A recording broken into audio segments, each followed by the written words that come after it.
Welcome. I'm Pamela Fagan Hutchins, and you found the Wine, Women, and Writing podcast / videocast. And if you are watching it as a videocast, you know that I have on X-ray vision glasses that are probably like glaring your eyes off. So I'm going to squint instead of blind you and taking off my glasses. Woo, that's great. I can't see a thing. So this is the show where I talk mostly, I've got to say, with other writers that write great female characters. Occasionally we'll let a mescal men and mystery type of show slip into the lineup. But today we're sticking with what we love, which is authentic, complex female characters, the authors that write them, and hopefully some sharing of some great stories or real life experiences that really bring these characters to life and make them jump off the page. If you want to see some of the past shows, or even better, if you want to join me for upcoming shows and get the books and read them ahead of time, because I really run this like Pamela's Personal Book Club. So you can go out to my website, PamelaFaganHutchins.com, and all the old and new shows are posted out there, as well as my books, which it wouldn't hurt my feelings at all if you read. I've got a new one coming out next week. It's Buckle Bunny. And on its first release, it was a USA Today bestseller. And this is a re-release. And it's part of the Maggie series that is part of, in turn, the What Doesn't Kill You mystery series. So go get you some. But pending that, before that, I have something even better, which is I have a guest today coming all the way to me in Wyoming and you on the internet from Georgia. And it's Bethany Lopez, USA Today bestselling author herself. Welcome, Bethany. Hi, thank you so much for having me. I'm excited to have you. I first became aware of you. You and I corresponded maybe a year or so ago when I was looking around for other authors that wrote things that were similar and doing all this promotional stuff. And I found you, and you were so freaking nice. So I was very happy when the opportunity came up later with this podcast to reach back out and say,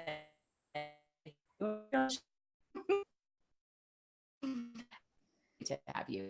And so for you that haven't read the book that I read in preparation for this show today, it's called A Splash of Vanilla, and it's part of the Three Sisters Catering series. So we're going to talk to Bethany about that, about living in exotic places, about unruly golden retrievers, whatever we can think of. So Bethany, tell us a little bit about your series. You're one of many series, but your Three Sisters. Okay, sure. Yeah. Three Sisters Catering. It's about three sisters who open a business together. And it comes to me because I always love to write and talk and eat food. I'm a foodie. I was a cook in the Air Force originally many moons ago. And then while we were in Guam, I went to culinary school. So I'm now a chef, even though I just use it for my own personal enjoyment. But so I love writing about food, and it made sense for me to write about three sisters in the food industry and running a business together. So that's how that kind of came together. It must be so different cooking in the Air Force versus culinary school. Yes. So one seems a little rougher than the other. Right. That's why, initially when I went into the Air Force in '96, don't tell anybody. So they give you like a crash course kind of in 6 weeks of how to cook in large quantities, more like batch cooking, as well as like, a lot of breakfast, kind of diner style, like just making 10 omelets at a time, like as people are coming through the line. So, that was just kind of the down and dirty, how to cook, and then how to follow recipe cards and all that. And then culinary school was great for me, older, later in life, that I actually really got to enjoy it and learn all the different styles and techniques and everything. So it was a totally different experience, but I think I appreciated it more now than I would have when I was younger. Well, I just picture 10 omelets at once, people in a hurry, coming through line, and that sounds super stressful. I have 5 kids. I had it down. I would be out there just. Uh, that is cool. So now culinary school, did you do it back in the States? Did you do it in Guam? How I did did that it go? in Guam. Yes, they had a program there. And so it was an associate's degree and a culinary degree or certification. So since we were there for 3 years, I decided why not knock it out in 2 while I was there, and do something I'd always wanted to do. So I was lucky. That's really cool. So you don't have like these flashbacks where you think I'm dying to get in the kitchen and cook for 70 people at once. No. You're now pretty happy. Just I'm good. I can imagine. So now, and you say you're a foodie. You're a foodie. You're a wine and coffee person too. Like, Yes. Myself. Well, it's too early. I don't have a glass of wine. I drank my coffee. Now I'm sucking down sweet tea like I'm in Georgia or something. Do you drink sweet tea? I have to ask because you're not from Georgia. It's kind of a requirement. No, I don't. I tried to stay away from sugar when I can, so I don't. But when I was younger, when I was stationed in Texas, I used to love sweet tea then, but not so much. Yeah, I try to stay away from sugar too, but I was telling Bethany earlier, we rent out 3 stories of our house on Airbnb, and there was all these kids running around, so I couldn't podcast there. So I came down to my parents' house, and all they had in the refrigerator was sweet tea, and I think my thighs are exploding as I'm drinking this. But with respect to living in Georgia, you're not a Southerner. You're really from all over the place, right? Yes, I'm originally from Michigan, but I also grew up a little bit in Texas and in Michigan. So my mother was military as well. So a little bit of both there. And then I left in 96 for the military, and I've lived all over since then. Yeah. With the Texas thing, I got a lot of Texas listeners and readers. Where in Texas did you spend? Mostly in San Antonio. We also lived outside of San Antonio in Lacoste for a while. But yeah, most San Antonio is where I consider my home in Texas. So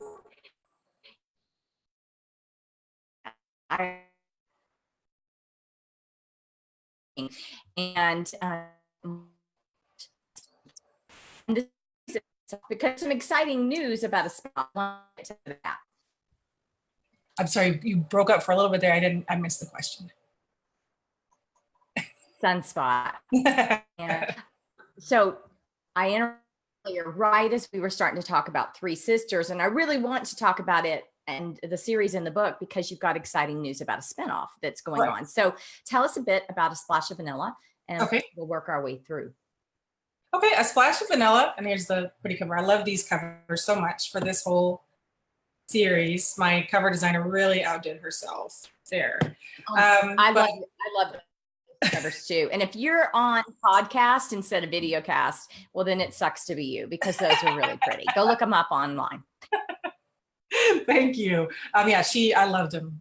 Totally different than anything of my other books, and I just love him. But A Splash of Vanilla is the 3rd and final book in that trilogy. Each one is about a different sister, so they're all standalones, but they're interconnected, which I love to write a lot, is interconnected series.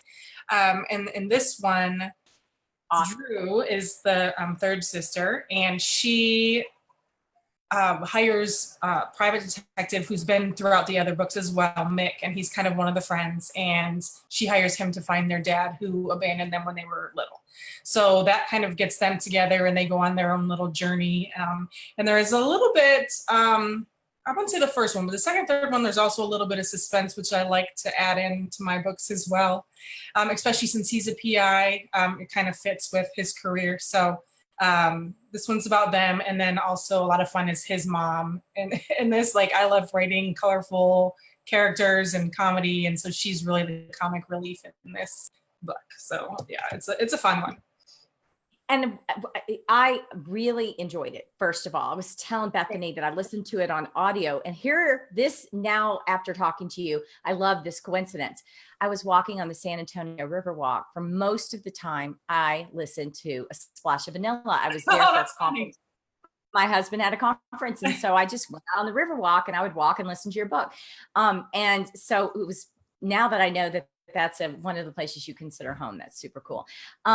What I enjoyed about this book was the fact that you were able to marry the suspense with the romance. In fact, there's I think the way that you describe on your website what you do is you write a lot of genres, but there's always romance in them. Yes. Tell me why you always include romance, or tell the listeners why. Okay.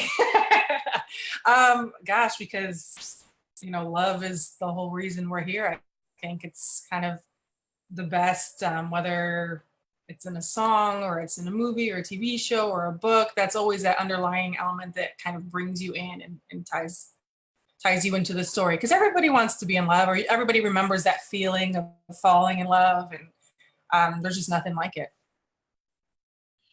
I love hearing you say that. That's how I feel as well. And I love how you describe that no matter what form of what we think of it as entertainment, it is that element of love seems to always be there, whether it's a bad breakup or whether it's the happy part or whatever. And I loved that about the book, is that I could feel that suspense, and we had the little bit of mystery going on, or really more suspense, with her looking for the girl's father without their consent. So there's a really sister angst element that's building and working up in this entire book. And so how that ends up resolving itself is one of the best pieces of payoff in the book. The romance is great. So how did you come up with this particular story? Was this something that was organic to you after the other books? Did you get the idea from somewhere? Spill it, girl.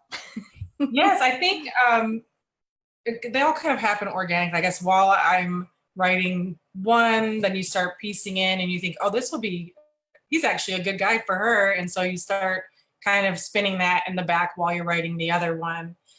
So it plays out a little bit in the second one, where in the background, there's stuff going on with Drew that you don't know about yet, but you'll find out in her book. So it just kind of all ties together that way. And actually, funnily, when I first started the series, I was gonna make it more of like that they were gonna be witches. I don't know, and I don't know when it changed, but it's like they were three sisters and they were putting this thing together, and there was this whole thing with their mother passed away, but she was kind of there guiding them, and that was my initial thought. And then I was like, I'm not gonna write witches. Like, it's a little easier for me if it's. Do you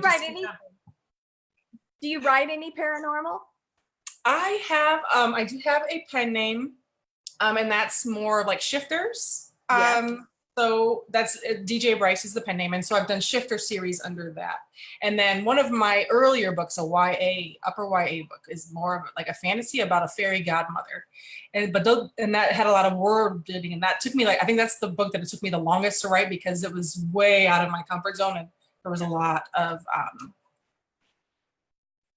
research, like just a lot of research, a lot of world building, and so that's it. I've never written witches. I think it was more.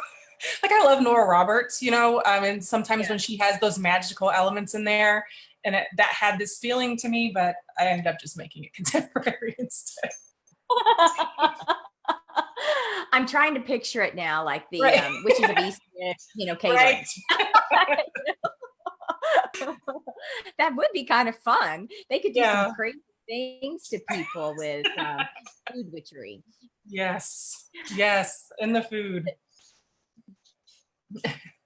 So when you got through, or you started writing this series, did you picture continuing it past the Three Sisters originally? No. And it was going to be 3 and done. Yes. But something happened. But while I was writing Drew's book, I wanted to give it, kind of more drama, more tension. And so when she does find their father, she also finds out that he has this whole other family that she didn't know anything about, that none of them knew about. Okay, so that, for those of you that haven't read Splash of the but it's an important one, because there's a new series that came out this week that features the spoiler guys. And so that is, it's the first one about the brothers. Hot. So she just showed a hot cover again. If you're not watching, you missed out because that boy's cute. And so, which brother you started with? I started with their oldest brother, Ridge. They're still younger, probably about a decade younger than the sisters, so they're college age. So it kind of transitions from this adult contemporary series into a more of a new adult college series. Just because I kind of wanted to do something different. I completed the sisters, and I also completed a 5-book series that I had been writing at the same time as that, which was also adult contemporary. And so I wanted to do something different. And I do all these series. I also have another series. Are you confused? Because I just got confused for a second. I had to kind of like hold on with you. Wait, okay. So yeah, I completed the 2 series, but there's also another series that is adult, more along the lines of the suspense. And that is, I think, how we initially met was through the Cupcake series, because she is a PI. Yeah, and so those I am still writing as well, kind of in the background. And that's, when I get tired of writing the same thing, and so then I'll put in a Cupcakes book because that's, fun and exciting and suspenseful. And I just wanted to kind of change lanes again. And after writing a series for 2 years, you need something else. So although it's the same family and you'll get a glimpse of the sisters, it's a different feel to it. I am so with you on that, sister. I don't know how people do the same protagonist for 26 books in the alphabet. Right. She's awesome. But yes. I get so bored. I get to the 3rd book generally, and I'm like, just when people are starting to say, I love her, write more. And I'm like, I could just die. If if you lived with nothing but that person in your head, you get tired of them. So okay, let's spin somebody off. I love that you do that. And what a fun thing to switch to now, because upper YA college boys versus adult contemporary, that's a super different thing. And it's not just that they leave their clothes on the floor and, drink till they feel like it, whatever it is they do, right? It's super different. How different to switch from writing women. Have you male protagonists in any of your series? Almost all of my series I do. Okay. I've got a really great. We're good again. Okay. So I was asking, have you written male protagonists before? Besides alternating point of view, but straight up male protagonists? Yeah. Usually I do the alternating. So I do the male and female. I think all of them, other than the Cupcakes, is only the female perspective in all of them, because that's my only continuation series. The rest are all usually about a couple, and I like to write both the male and female so you get both sides. Yeah. Do you like to write men or women better? I don't think I have a preference. They're both fun in their own way. It's fun to kind of get into the head, the mind of a man sometimes, and hope that you're doing it right. But yeah, they're both fun. Yeah. I just last year wrote my first one where I decided to alternate points of view, because I've done mysteries more like Cupcakes, more that kind of book. It was really fun. I really enjoyed it. I missed him when I switched to writing a mystery and stuck with just the female point of view. I really missed him. Yeah. I think I had a crush. I'm not sure. I told my husband, he's the one that's most like you. Sure, right? Yeah. So the first one has come out. Yes. And you plan 3 in that group as well, because it's 3 brothers, right? Yes, but I already think, and having the feedback I'm getting is, because this one's called Frat House Confessions, Ridge, and Ridge is the first brother. And so it'll be different frat house confessions for each brother. But now they're like, well, there's other guys in the frat other than just the brothers. So what about, this guy's story or this guy's story? So that one's more open-ended, where it doesn't have to be just about the 3 brothers. I think the 3 brothers will go first, and then we'll maybe continue on.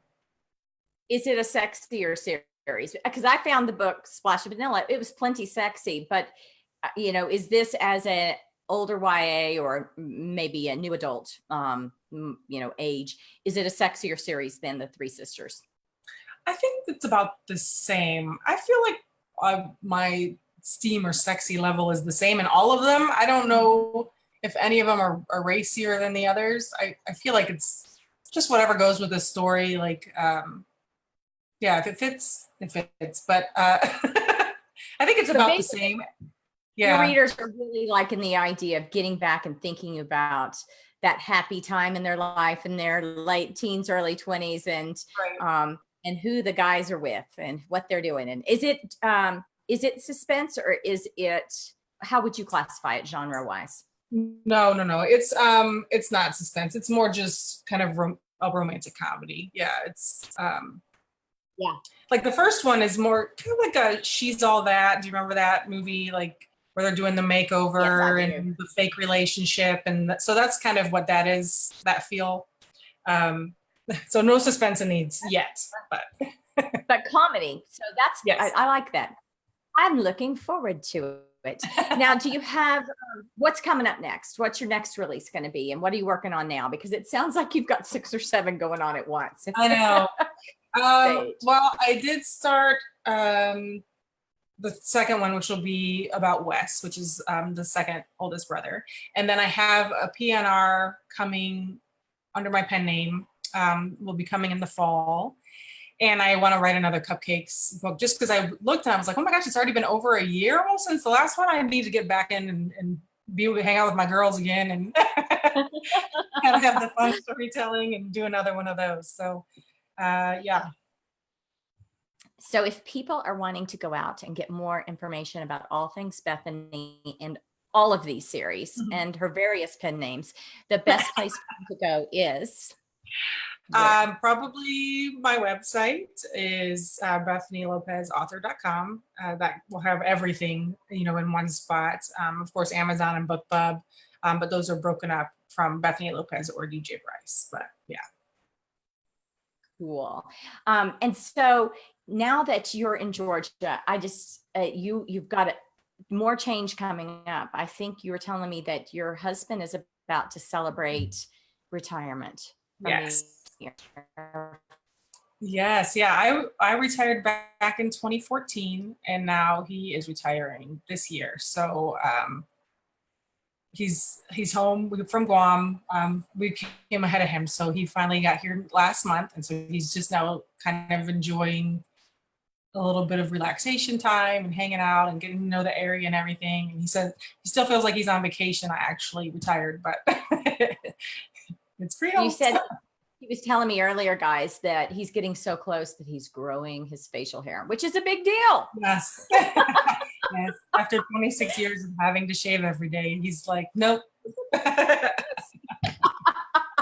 Well, congratulations to both of you on that. I hope that it's a lot of fun. The last thing I want to tell you guys, I always forget to do this at the beginning. So here's where I tell you that this has been, is, and always will be a copyrighted and solely owned production of Authors on the Air Global Radio Network, with many thanks to our wonderful producer, Pam Stack. Hi, Pam. I remembered, yay. And next week I'm going to be, actually, I think I'm going to be on hiatus for 2 weeks because we've got a bunch of family stuff going on. But check out the website and you'll see who's coming up next, the last 2 weeks of July. And while you're there, click over and get a copy of, if you haven't read the first book in the Three Sisters series, go out and get the first one so you can read through and catch up now with the guys, and starting with Ridge. Bethany, this has been a lot of fun. I appreciate that you stuck with me. We had scheduling challenges earlier in the year, but we figured it out and we got together and I've loved it. Thank you so much for having me. For the rest of you, you're so welcome. For the rest of you, go out there and read a good book. Be sure next week to download my Buckle Bunny so that it can have a nice, happy release day and Maggie will feel loved. Goodbye to everyone. I'll see you in 2 weeks. And Bethany, thanks again. Thank you.